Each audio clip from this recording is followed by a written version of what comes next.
Eu sou a professora Simone Rego, estou há 18 anos na cidade de Tiradentes, a vida inteira morei em Guaianazes, né? E depois que me formei, trabalhei na área social e vim para a educação.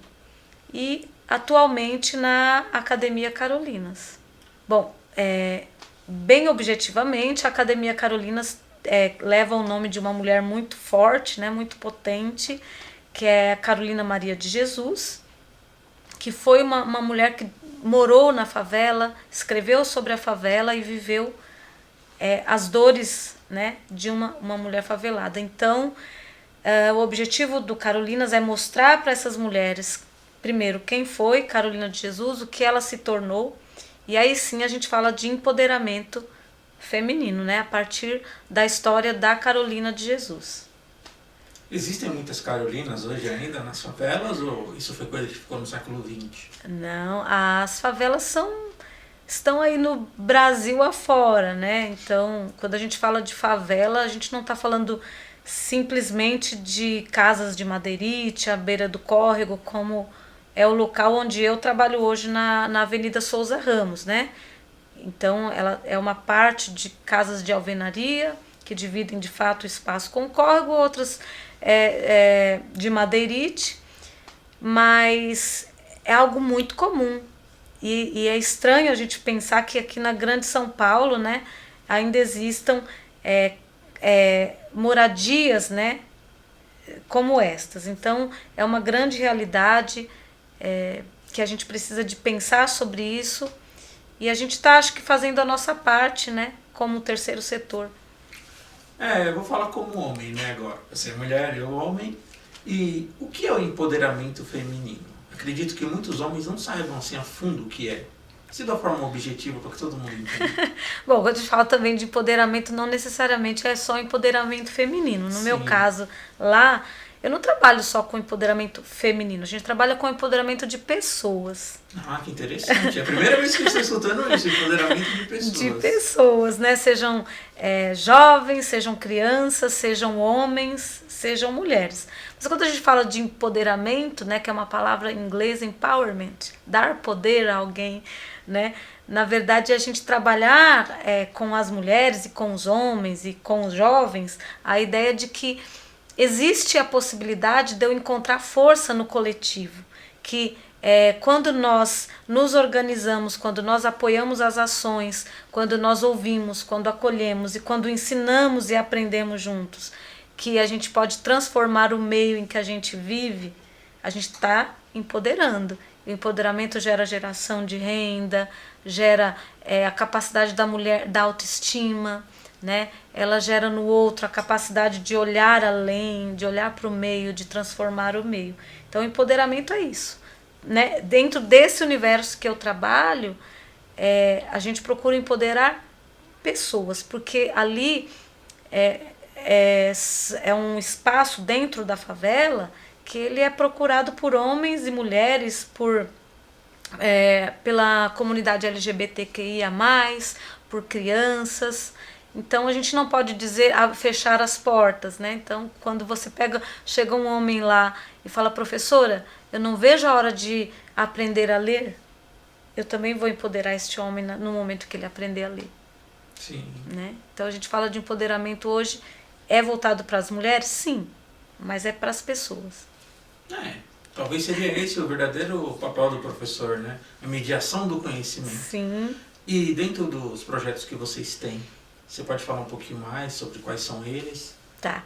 Bom, a Academia Carolinas, né? Só para pontuar, ela está nascendo, né? Embora nós já tínhamos ações antes, né? Começamos durante a pandemia, com uma rede de solidariedade, ajudando as famílias vulneráveis com cestas básicas, com kits de higiene. E aí eu comecei a entrar literalmente dentro da favela, dentro das comunidades.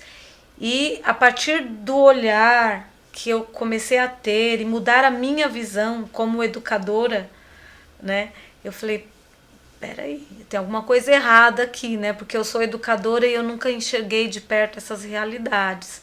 Então comecei a entrar nesse espaço e durante a pandemia, como as crianças não tinham acesso à escola, não tinham acesso à creche, a uma alimentação, não era simplesmente ir lá entregar uma cesta, porque isso tá cheio de gente fazendo, Sim, sim. né? Então comecei a entender que precisava de fazer mais. Aí comecei a fazer as rodas de conversa, as atividades com as crianças, as atividades com as mulheres, daí surgiu aulas de marcenaria, surgiram o grafite, surgiu as aulas com as crianças, e aí neste ano, a partir de março deste ano, concretamente, né, o espaço começou a surgir dentro da favela, a partir também de um dos moradores que tem uma fábrica de blocos que corta a favela, e foi uma das pessoas que nos ajudou ano passado. Ele falou: professor, eu confio na senhora, eu vejo a senhora trabalhando aqui, então eu vou ceder esse espaço para a senhora fazer o projeto. Nossa, que bacana. E aí, hoje nós temos lá um espaço em crescimento, né? Nós temos hoje a nossa biblioteca, que eu não dispenso. Não, isso é importantíssimo. Então, eu como educadora e como uma criança da periferia, que foi educada dentro de uma biblioteca na época, porque não tinha outro espaço para mim a não ser a biblioteca Cora Coralina, Sim. eu entendi desde muito pequena a importância do livro. E foi ali que eu passei os meus melhores momentos. Então, em todos os lugares que eu passo tem que ter uma biblioteca. E eu já é a quarta essa, né? Então, nós temos lá a biblioteca popular, que todo mundo pode pegar, pode levar, pode ler ali mesmo. Temos a cozinha, que logo mais nós estamos com muitos planos com aquela cozinha, né? Será uma cozinha comunitária, uma cozinha de aprendizagem para as mulheres e homens reaproveitarem alimentos. Também vamos fazer marmitex e termos cursos de formação para as mulheres e para a comunidade. Além disso, a gente tem escrito nos projetos, né, como fonte de geração de renda, a ideia de costura. Por que costura? Porque muitas mulheres e homens, eles não são alfabetizados, não terminaram o ensino médio. E a costura é algo que eles conseguem aprender mais rapidamente. E no inverno agora nós conseguimos fazer um projeto piloto que deu resultado, com 3 mulheres que tinham máquinas dentro dos seus barracos. E aí nós fizemos esse projeto piloto, demos o tecido para elas fizeram os cobertores, nós vendemos, gerou renda para elas, nós conseguimos pagar mais do que essas oficinas de costura pagam. E aí nós falamos assim, olha, é por aí o caminho. Então, uma das ideias é a geração de renda ligada sempre ao trabalho de formação também dessas mulheres. Então, elas aprendem a costurar, mas elas também participam das rodas de conversa, das atividades culturais, né? Então, a gente está sempre fazendo isso, por isso tem a biblioteca. A biblioteca é o núcleo central, né, onde a gente liga a cozinha aos saberes e sabores, né, de onde elas vêm, que elas comiam lá no Nordeste, de onde a maioria vem, como que a gente faz essa ligação de tudo, né, da costura, da comida e do saber maior, que é a leitura, pelo qual elas vão poder, de fato, né, sair do lugar de onde elas estão. Não é só o trabalho em si, mas é a formação delas como pessoas, né? Certo político, e até uma certa pesquisa, pegou e falou que os professores aqui do Brasil são nota 4.2. Então ele estava querendo dizer que quem tira a menor nota escolhe o caminho de professor. Você ainda acha que é importante o professor na sociedade? Vale a pena ainda estudar para ser professor? Ao longo dos anos, a nossa profissão ela foi sendo muito desqualificada, né? Muito colocada numa posição de que, assim, como a do próprio policial, vamos pegar essas duas, né, vertentes, né? Né? Então, não consegui nada, vou ser policial ou vou ser professor. Mas não é fato, não é isso, né? Na verdade, é que se investe muito pouco em formação, em educação. E você acaba que a escola pública, ela acaba sendo... eu sempre parto dessa ideia de que a escola pública acaba sendo o lugar onde os filhos dos trabalhadores estão. Então você oferece qualquer curso, qualquer educação, porque na verdade é sempre a ideia essa, que ele não chegue ao mesmo patamar, né? Então eles sucateiam a educação, sucateiam a formação dos professores, e com isso o professor tem que trabalhar em 2, 3 turnos para ele ter um salário.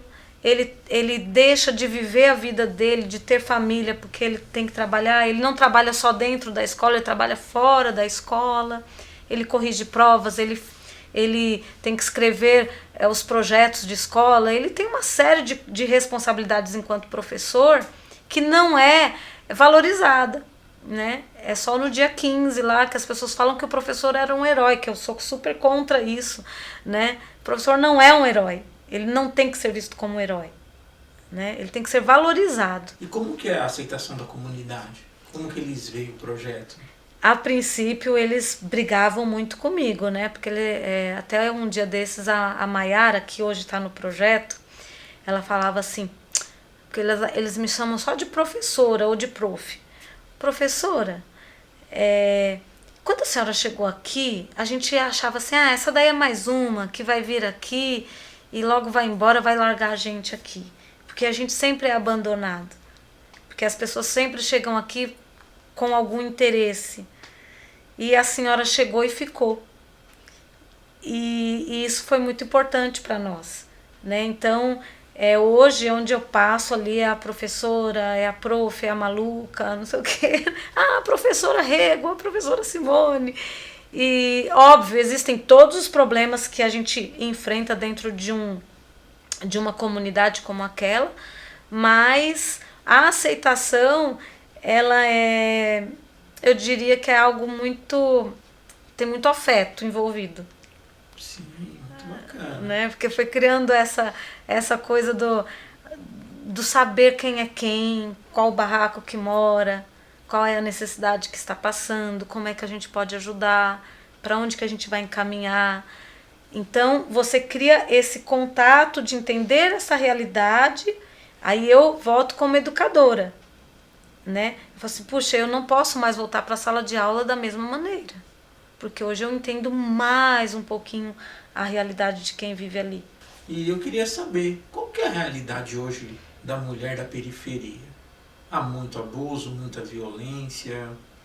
Por que trabalhar o empoderamento com a mulher? Qual a importância disso para a vida dela? Uhum.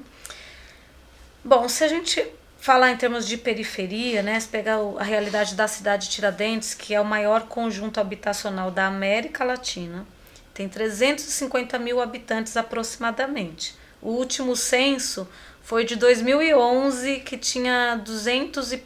eu não lembro quanto era, 280, enfim. De lá para cá a gente faz mais ou menos esse cálculo de 350 mil. Pensando que lá é um dos bairros onde o índice de violência contra a mulher é altíssimo, né?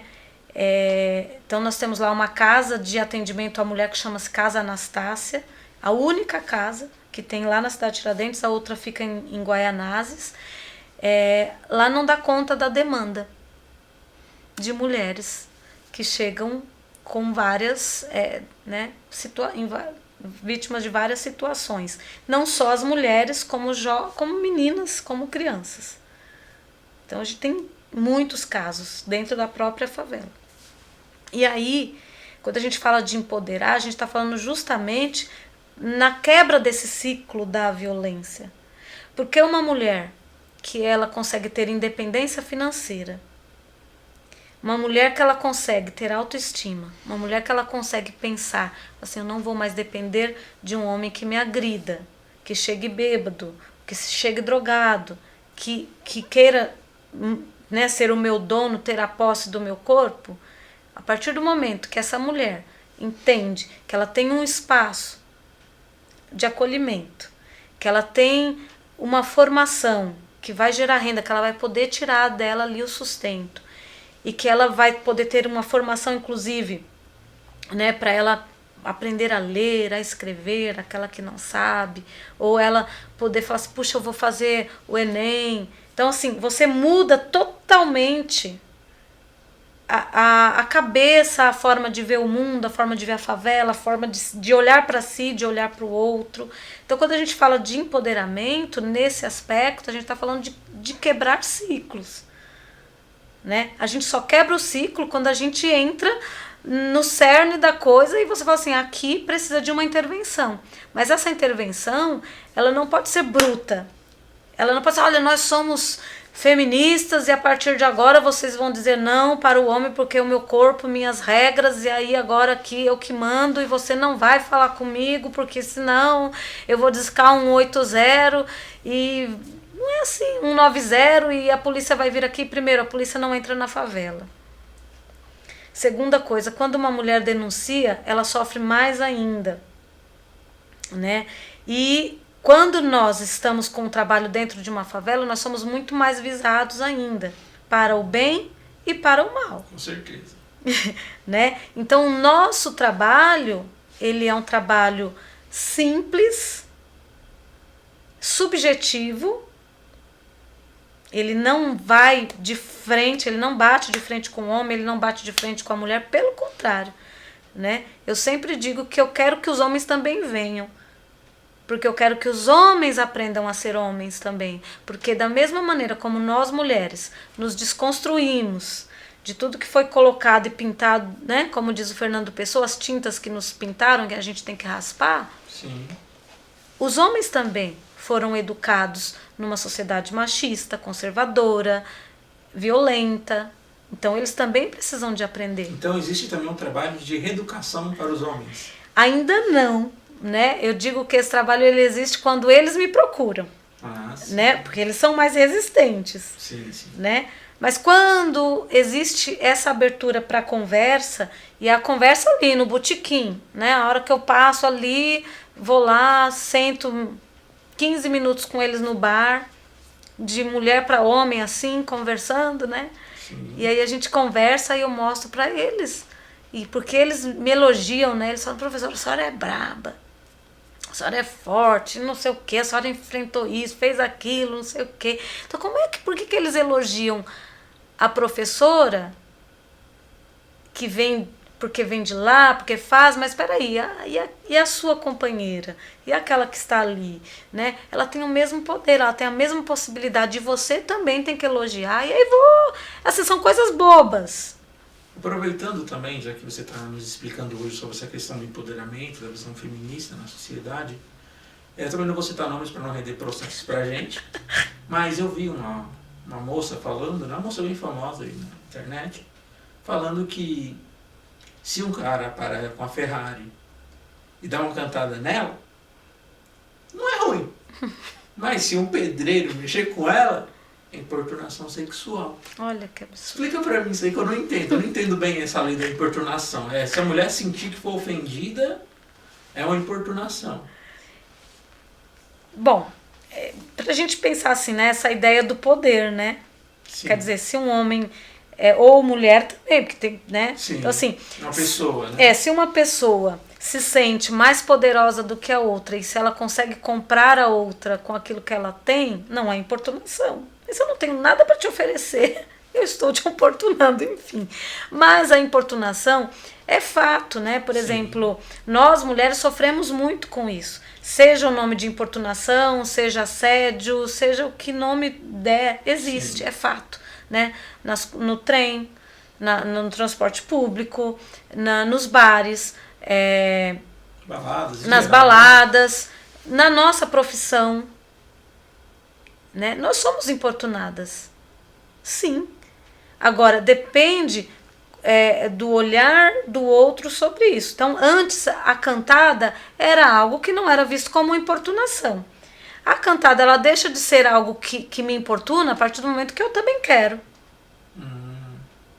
Né? Se eu olhar para o outro, eu mulher, eu olhar, e eu também gostei, eu aceito. Né? Desde que haja o quê? Uma reciprocidade. Agora, se o outro está me importunando, me mexendo comigo, e eu já disse não, isso é é legítimo, né? Então, é muito comum, por exemplo, um outro exemplo que eu cito, que eu trabalho isso com os meus meninos, com os meus alunos, que eu falo para eles, qual é o exemplo dos pais de vocês, dos homens? Os homens, quando tem um filho homem e uma filha mulher, a distinção de educação é cruel, né? Então, no sabadão, o pai pega o filho e vai ensinar ele a ser homem, não é?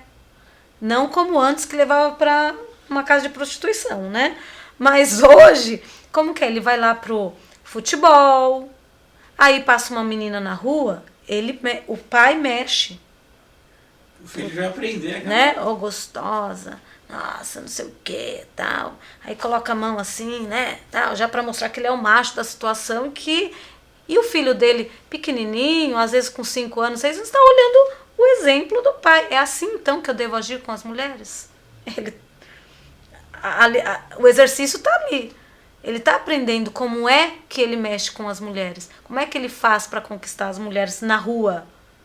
Na rua. Porque a mulher que está na rua está acessível para mim. A mulher que está de shorts está acessível. Portanto, eu posso importunar, eu posso mexer, né, filho?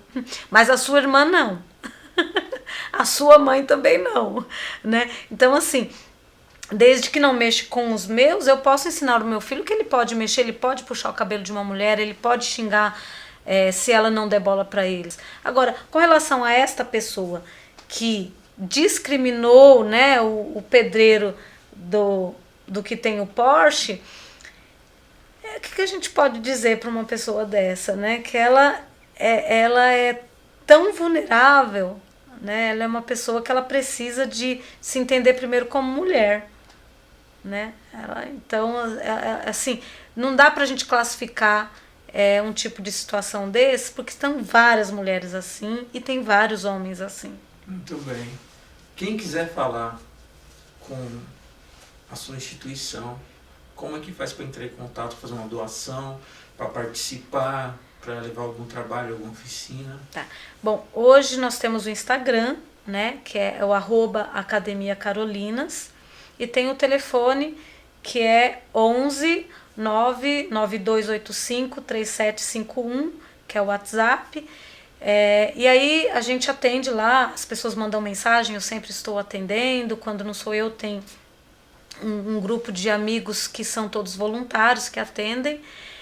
Hoje a gente tem um apoio do Rotary Club de Itaquera, através do presidente de lá, que é o Washington, que tem nos apoiado. E temos o apoio de um coletivo, que é o coletivo Paulo Freire, que nos ajuda com a parte da biblioteca. Temos o coletivo O Amor Agradece, que nos ajudou com a formação da cozinha. E temos um grupo de amigos, né, que é a Flávia, a Edva, a Sandra, enfim, são muitos que fazem esse apoio nos bastidores com as cestas básicas, com as doações de alimento, de roupas para a gente fazer bazar. Enfim, a Academia Carolinas, como eu disse, ela ainda não tem convênio, não tem parcerias. A parceria é coletiva, são as pessoas que têm feito esse trabalho acontecer. Eu acho que é isso que está dando certo, é essa liga, essa coisa das pessoas acreditarem que pode haver transformação através da leitura, da alimentação, do empoderamento feminino. Antes de finalizar, tem uma pergunta que eu não posso deixar de fazer, que eu acho que é uma dúvida de quem é machista, quem quer combater o feminismo. As mulheres falam que são feministas, que tem que ser tudo igual. Na hora que está saindo um homem e a mulher, na hora de pagar a conta, tem que rachar ou não? Olha, essa é uma pergunta que sempre me fazem, né? Isso aí não define feminismo, né? Na verdade, se o homem ou a mulher, num acordo entre eles, decidem dividir a conta, ok, né? Então, se isso não vai ofender ninguém, tá ok. Agora, se o homem quiser pagar a conta... Se ele quiser ser cavalheiro... Se ele quiser ser cavalheiro, eu não vou ligar, não, né? A mulher também pode pagar sozinha? Já muito tranquilamente. Se ela quiser, estiver bem, não há problema nenhum. Eu acho que o problema maior é o homem aceitar do que a mulher. Verdade, isso mexe Né? com orgulho. Então, assim, as mulheres, hoje, elas têm a sua independência financeira.